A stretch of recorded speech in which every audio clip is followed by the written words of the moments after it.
भोंदू अशोक खरात प्रकरण उघडकीस आल्यानंतर राज्य महिला आयोगाचे अध्यक्ष रुपाली चाकणकर यांनी महिला आयोगाच्या अध्यक्षपदाचा राजीनामा दिला।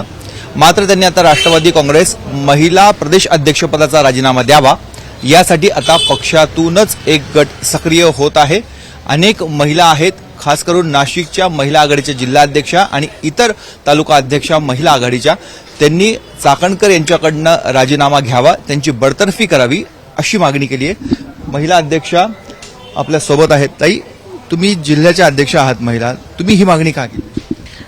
आमच्या हे गेल्या आठवडाभरमध्ये 8-10 दिवसापासून जो प्रकार चालू आहे माध्यमांमधून आमच्यापर्यंत पोहोचतोय, सोशल मीडियावर जे व्हिडिओज जातात त्या अनुषंगाने एक विचलित करणारं वातावरण राष्ट्रवादी महिला संघटनेच्या तालुका अध्यक्ष वेगवेगळ्या तालुक्यांमध्ये, आज मी 15 तालुक्यांमध्ये कार्यरत आहे। प्रत्येक तालुक्यामध्ये 300-400 महिला आमच्या सक्रिय आहेत आणि ह्या महिलांमध्ये एक कुजबूज सुरू झाली की ताई आता काय होणार। आताच आदरणीय अजितदादा गेल्यानंतर सगळ्या टेन्शनमध्ये होते, जी पोकळी पक्षामध्ये निर्माण झाली होती त्यातून कुठे सावरता लगेच हे दुसरं गोष्ट घटना बंबाड झालेली आहे आणि महिलांमध्ये बेचैनीमध्ये त्यांनी चर्चा केली की आपण काय करावं, वहिनींना सांगूयात यांना नको आपल्याला या पक्षावर, अशा महिलांना घेऊन आम्ही काम नाही करू शकत, ग्रामीण भागामध्ये त्यांना घेऊन फिरणं देखील आता शक्य नाहीये। त्या अनुषंगाने आम्ही सगळ्या महिलांनी पत्र पाठवले आणि ते पत्र आम्ही वहिनींकडे आणि वरिष्ठांकडे पोहोचवले आहे। रुपाली चाकणकरांचं काही पत्र तुम्हाला प्राप्त झालं आहे का, महिलांचा नाशिकमध्ये दौरा करायचा किंवा असं काही? नाही, एक ग्रुपमध्ये फक्त झालं होतं जेव्हा त्यांनी राजीनामा दिला आयोगाच्या पदाचा, त्यावेळेला ग्रुपवर एक मेसेज आला होता की आयोगाचा राजीनामा दिलाय, प्रदेश अध्यक्ष पदाचा नाही, आता जोरात जिल्ह्याचे दौरे सुरू करणार। पण मग ते एक टेन्शनचीच गोष्ट झाली की इतक्या इथं घटना सुरू आहेत आणि त्याच्यामध्ये या जिल्ह्यामध्ये आल्यावर मी स्वतः देखील त्यांच्याबरोबर फिरू शकत नाही। तालुक्याच्या महिलांना देखील तीच, म्हणजे मी आधी स्वतःचं एक पत्र वहिनींना आधी 3-4 दिवसापूर्वी एक मेसेज केला होता, पण तालुक्याच्या महिलांकडून जेव्हा सगळ्यांकडून ही चर्चा सुरू झाली तर मग आम्ही एकत्रितपणे ठरवलं की आता आपण पाठवायला। का बरं त्यांच्यासोबत का फिरू शकत नाही? त्यांचं जे आता प्रतिमेचा विषय झालेला आहे किंवा या घटनेशी आतापर्यंत आम्ही राष्ट्रवादी महिला काँग्रेस नाशिक जिल्ह्यातून यापूर्वी कुठेही महिलांवर अत्याचार झाले किंवा महिलांवर कुठल्याही घटना घडल्या तर आंदोलनाला मी सगळ्यात पुढे राहायचे आणि आम्ही कायम या गोष्टींचा विरोध केलेला आहे।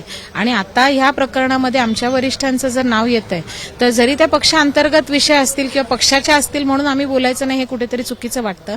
आणि आज आम्ही महिलांमध्ये जेव्हा जाऊ किंवा ग्रामीण भागामध्ये घेऊन महिला संघटना जेव्हा वाढवायचा प्रयत्न करू तेव्हा बोट आमच्याकडे दाखवलं जाणार आहे की आता का तुम्ही गप्प बसले आहात।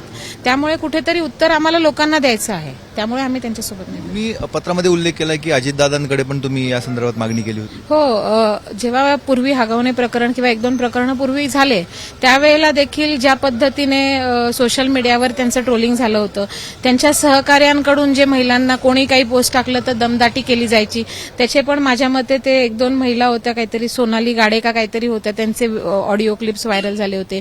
दमदाटी करणं, महिलांना दादागिरी करून गप करणं, पोस्ट डिलीट करायला लावणं, हे प्रकार काही चालू होते। आणि मग त्या महिलांच्या ह्याच्यावरून आम्ही बऱ्याच महिलांनी त्यावेळेला, मी एकटीच नव्हते त्यावेळेला, अनेक जिल्हा अध्यक्ष होत्या, धुळ्याच्या होत्या, इतरही होत्या, यांनी अजितदादांना एवढा विरोध असून पण त्यांना अजूनही त्या पदावर काय ठेवलेलं नाही। त्यावेळेला दादांनी शब्द दिला होता की आपण विचार करू, बदलायचं आहे म्हणून, पण मग राज्याचे प्रश्न इतके मोठे होते, शेतकऱ्यांचे विषय, वेगवेगळे विविध कामं दादांच्या मागे होती, तर तो वेळ असाच, इलेक्शन आले, मग इलेक्शन झाल्यावर करतील, हे झाल्यावर करतील, मध्ये शेतकऱ्यांचं ते ओला दुष्काळ झाला त्याच्यावर ते झाल्यावर, असं आम्हाला वाटत होतं की आता दादा कधी निर्णय पुढे घेतील ह्याच्यातून निघाल्यावर।